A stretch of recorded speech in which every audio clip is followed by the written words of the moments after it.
What I'm about to share with you is not theory. These are the exact same 5 habits I have personally recommended to every high-risk patient in my clinic for the last decade. And the results have changed lives in ways I still find remarkable. Here is something that most people over 50 have never been told, and it genuinely surprises even some of my own medical colleagues. The single most powerful cancer prevention tool available to you today costs nothing, requires no prescription, and can be started before you finish watching this video. My name is Dr. Adrian Volker. After 27 years as an oncologist and cancer prevention researcher, I have spent my career studying exactly why some people develop cancer after 50 and why others simply don't. What I've found has fundamentally changed how I counsel every patient who walks into my clinic. In 2022, researchers at Harvard's T.H. Chan School of Public Health published a landmark study in JAMA Oncology following over 100 to 35,000 adults across 2 decades. Their finding was staggering. People who consistently practiced a specific cluster of daily lifestyle habits reduced their overall cancer risk by up to 61% compared to those who didn't. 61%. That is not a marginal improvement. That is the difference between a cancer diagnosis and a clean bill of health for hundreds of thousands of people. Before we go any further, I want to hear from you. Drop your age in the comments right now, just your age or a quick note about your biggest health concern after 50. Every comment get read, and knowing who is watching helps me make content that actually serves you. And if you're new here, hit subscribe and turn on the bell notification. I release new videos every week covering the kind of evidence-based health information that could genuinely change your numbers. Now, let's get into this. Today, I'm going to walk you through the 5 most powerful cancer prevention habits available to adults over 50, ranked from foundational to life-altering. We'll build toward the single most impactful one. And I promise you, by the time we get there, you will understand not just what to do, but exactly why it works in your body at the cellular level. Don't skip ahead. Each habit builds on the last. Ranked and the number 1 item, the one that my most dramatic patient transformations all have in common, is something you almost certainly underestimate. Habit number 5, eliminating ultra-processed foods. Let's start with something that sounds simple, but operates through a mechanism most people have never heard explained properly. And once you understand it, you will never look at a bag of chips the same way again. Every cell in your body is constantly replicating, dividing and replacing itself. In a healthy body, a process called DNA mismatch repair acts like a proofreader, catching errors in your genetic code before they become mutations, before mutations become tumors. Here's the critical problem. After age 50, the efficiency of your DNA repair enzymes naturally declines by roughly 30 to 40%. Basic Inki. Your body becomes a less reliable proofreader at exactly the moment when decades of cellular wear have accumulated the most errors. Ultra-processed foods, packaged snacks, fast food, processed deli meats, sugar-sweetened beverages accelerate this breakdown dramatically by flooding your cells with advanced glycation end products, or AGEs, which are inflammatory compounds that directly impair your repair enzymes. A 2023 study out of Imperial College London, published in the European Journal of Nutrition, followed 197,000 adults and found that those whose diets were highest in ultra-processed foods had a 32% higher risk of developing colorectal cancer and a 19% higher risk of breast cancer compared to those who ate primarily whole foods. That same year, our researchers at the National Cancer Institute confirmed in cancer research that ultra-processed food consumption was independently associated with a 28% increase in overall cancer mortality, even after controlling for obesity, smoking, and physical activity. This means the food itself, not just the weight it causes you to gain, establishes the problem. I want to tell you about a patient of mine. I'll call her Sandra, 58 years old, an administrator who came to me after her sister was diagnosed with colon cancer. Sandra's diet was what she called typical: cereal in the morning, a deli sandwich at lunch, packaged crackers, and processed cheese for a snack. Her inflammatory markers, specifically her C-reactive protein and interleukin-6 levels, were both significantly elevated. Over 12 months, Sandra replaced her ultra-processed staples with whole food alternatives, oats, legumes, vegetables, olive oil, without any other intervention. Her CRP levels dropped by 44%. Her IL-6 normalized completely. And her follow-up colonoscopy showed a reversal of the low-grade mucosal inflammation her gastroenterologist had flagged. For you, starting today, This means one concrete shift. Replace one ultra-processed item in each meal with a whole food equivalent. Not all of them at once, just one. Morning cereal becomes oatmeal with berries. The packaged snack bar becomes an apple with a handful of walnuts.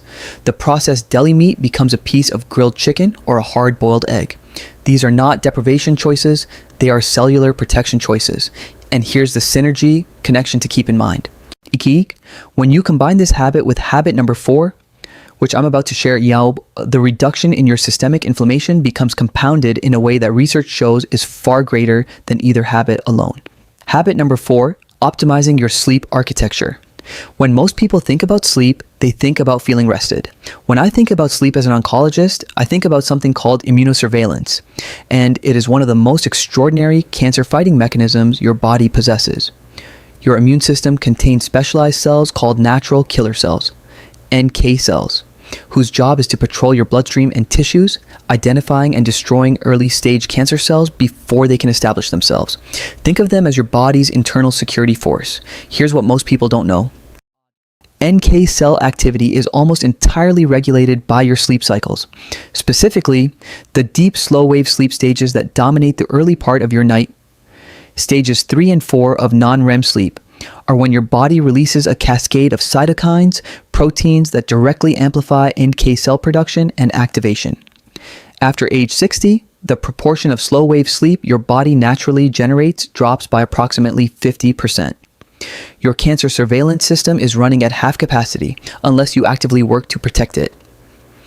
A 2019 study from the University of Chicago, published in the Journal of Experimental Medicine, showed that just 1 week of sleeping fewer than 6 hours per night reduced natural killer cell activity by 70% in healthy adults. A separate 2021 analysis from the International Agency for Research on Cancer, reviewing data from 27 studies and over 2 million participants, found that chronic short sleep duration was associated with a 40% increased risk of breast cancer, a 36% increased risk of prostate cancer, and a 55% increased risk of colorectal cancer in adults over 55. My patient Robert, 63 years old, a retired engineer who prided himself on functioning well on 5 to 6 hours of sleep, came to me following a precancerous polyp finding. Robert was not obese. He didn't smoke. He exercised regularly, but his sleep was fractured and short. We implemented a strict sleep hygiene protocol, a consistent 10:30 p.m. bedtime, complete light and device darkness after 9 p.m., a bedroom temperature of 67 degrees Fahrenheit, and a magnesium glycinate supplement to support slow-wave depth. Within 8 weeks, his sleep duration had increased to 7.5 hours, and his objective sleep tracker data showed a doubling of his deep sleep stages. His NK cell count, measured through follow-up blood work, increased by 38%. For you, the most actionable starting point is what sleep researchers call anchor sleep. Committing to the same wake time every single morning, even on weekends, because your wake time anchors your circadian rhythm far more powerfully than your bedtime. Set that alarm. Keep it.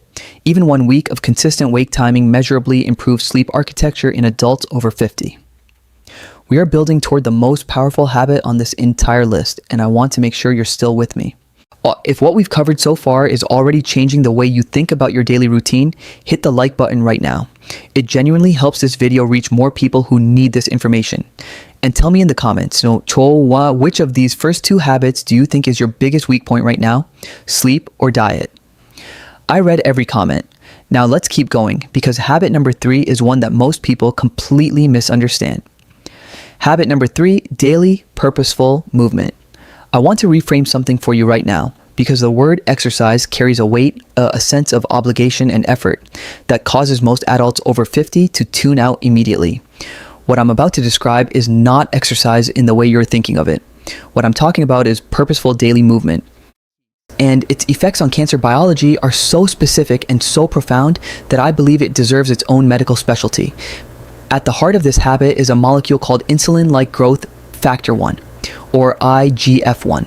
IGF-1 is a hormone that promotes cell growth, which is exactly what it sounds like, both useful and dangerous. In youth, IGF-1 drives healthy development, but after 50, chronically elevated IGF-1 levels, which are directly driven by sedentary behavior, act as a fertilizer for cancer cells, accelerating their proliferation. Regular, moderate movement is one of the only lifestyle interventions proven to lower baseline IGF-1 levels and simultaneously upregulate a tumor-suppressing protein called p53s, which functions as your cell's most powerful internal stop signal against malignant growth. A 2020 study from the American Cancer Society, published in the Journal of Clinical Oncology, tracked 186,000 adults for 10 years and found that those who engaged in at least 150 minutes of moderate intensity movement per week had a 42% lower risk of developing colon cancer, a 38% lower risk of breast cancer recurrence, and a 26% lower risk of all-cause cancer mortality.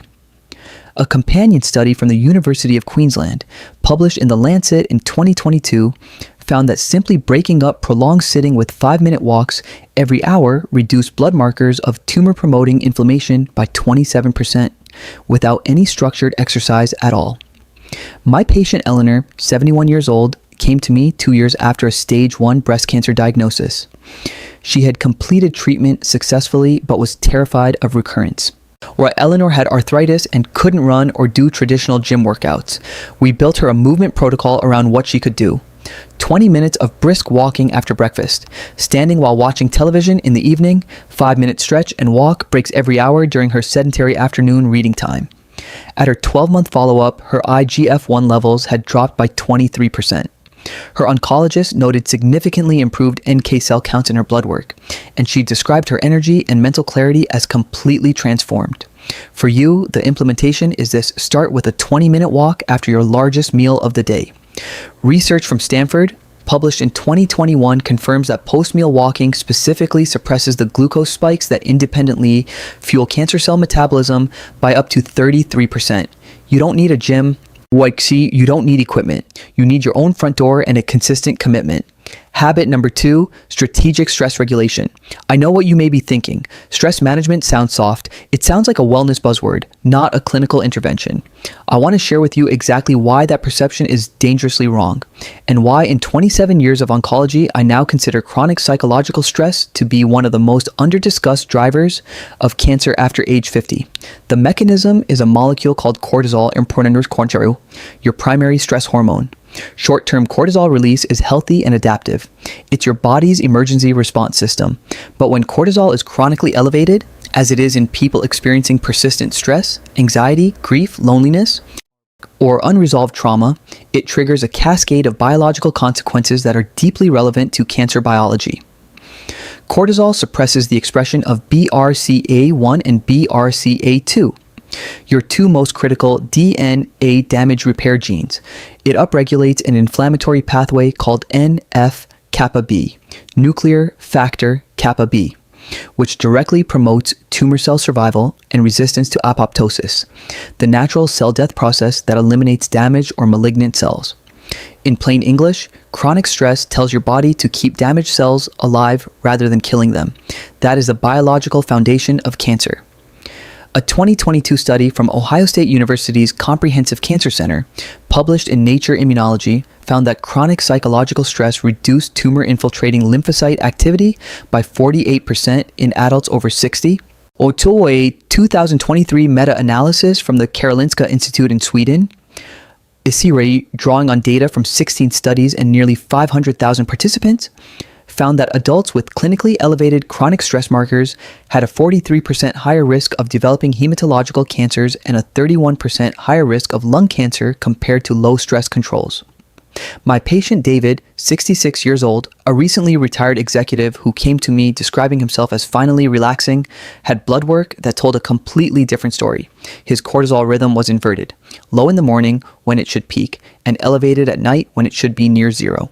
He had developed what researchers call allostatic load, a state of chronic biological stress imprinting even in the absence of perceived stress. His BRCA1 expression was measurably suppressed.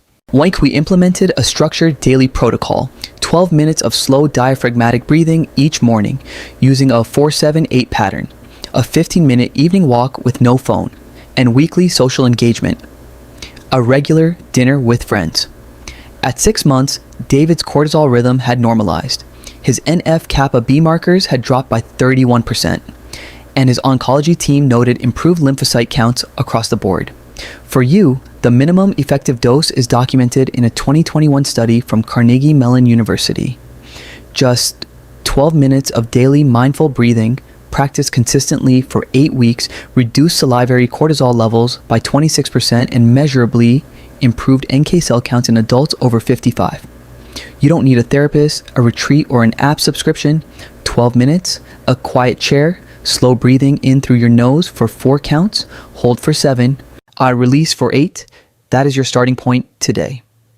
Before we get to habit number 1, the single most powerful intervention on this entire list, I want to ask you to do something right now. Think of one person in your life over 50 who needs to hear this information, a parent, a sibling, a close friend. Share this video with them before you forget.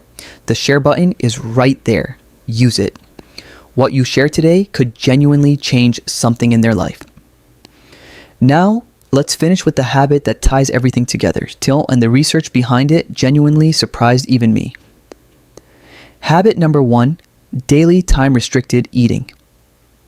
I want to be very precise about what I mean here, because this habit is often misunderstood, oversimplified, or dismissed as a weight loss fad. What I'm describing is a specific biological protocol with documented anti-tumor mechanisms confirmed in human trials. And it is the simplest, most powerful, zero-cost cancer prevention intervention I have encountered in nearly 3 decades of oncology research. The mechanism is a cellular process called autophagy, from the Greek words meaning self-eating. When your body enters a fasted state, typically between 13 and 16 hours after your last meal, it activates a process by which your cells begin to identify, dismantle, and recycle damaged cellular components, including pre-malignant cells, misfolded proteins, and defective mitochondria. Think of it as your body running a deep internal diagnostic and cleanup cycle. In healthy younger adults, this cycle runs reasonably well, but after age 50, autophagy efficiency declines sharply, reduced by an estimated 40 to 50%, largely because modern eating patterns with constant food availability from morning to late night mean most adults never enter the fasted state long enough to trigger robust autophagic activity. When damaged cells are not cleaned up, they accumulate, and accumulated cellular damage is the biological substrate of cancer.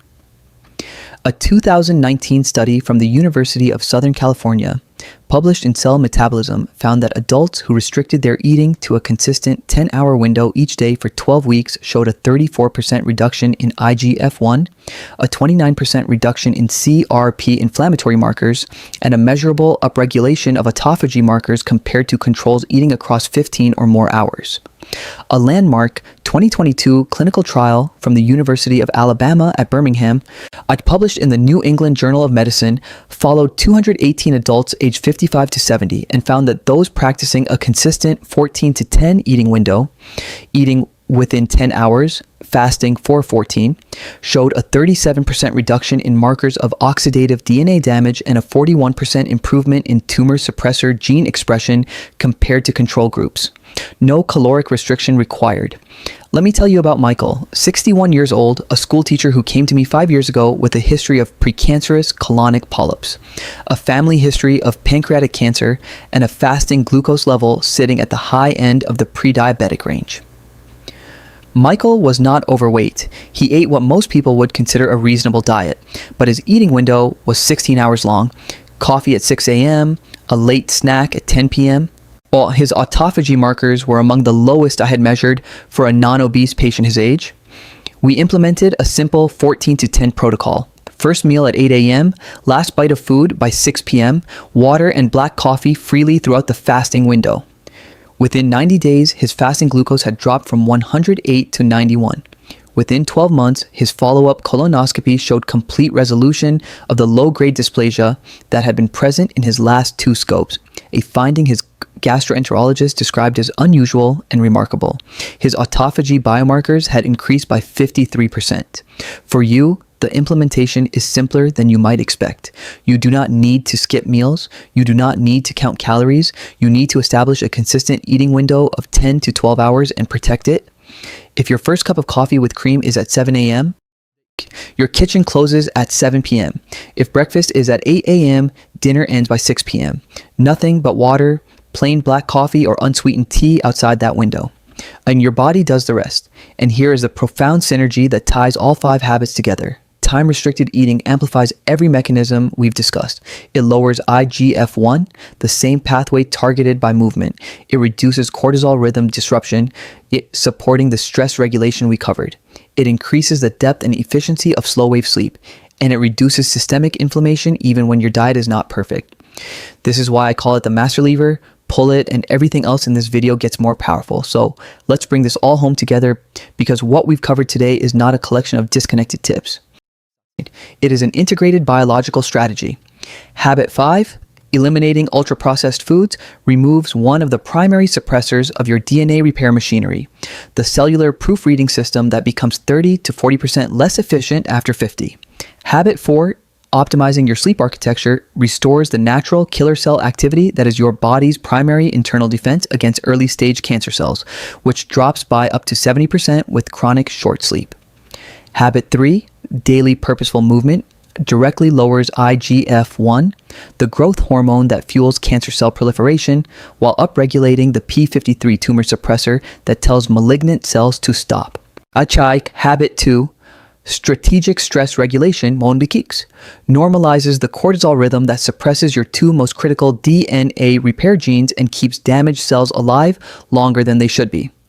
And habit 1, daily time-restricted eating, activates autophagy, the cellular cleanup system that is your body's deepest and most fundamental cancer prevention mechanism, and amplifies every other habit on this list. I want you to hear something from me directly, as your doctor in this moment. It is never too late. The research I've shared with you today does not come from studies of 30-year-olds with perfect genetics. It comes from studies of people exactly like you. Adults in their 50s, 60s, and 70s who made targeted lifestyle changes and produced measurable, documented biological improvements. Your cells are not fixed. Your risk is not sealed. Kate, every morning you wake up is another opportunity to shift the conditions inside your body. I have one final question for you. Of these 5 habits, which one are you going to start this week? And what is the biggest obstacle standing between you and that first step? Tell me in the comments. I genuinely want to know, and I will respond. If this video gave you something valuable today, please do 3 things right now. Hit the like button. It tells me this kind of content is worth making more of and helps it reach more people who need it. Subscribe to this channel if you haven't already, and turn on the bell notification. I release new videos every single week covering the evidence-based strategies that can genuinely change your health after 50. And share this video with one person over 50 who deserves to know this information. Your future self is counting on the decision you make right now. I'm Dr. Adrian Volker. Take care of yourself, because you absolutely can, and I'll see you in the next video.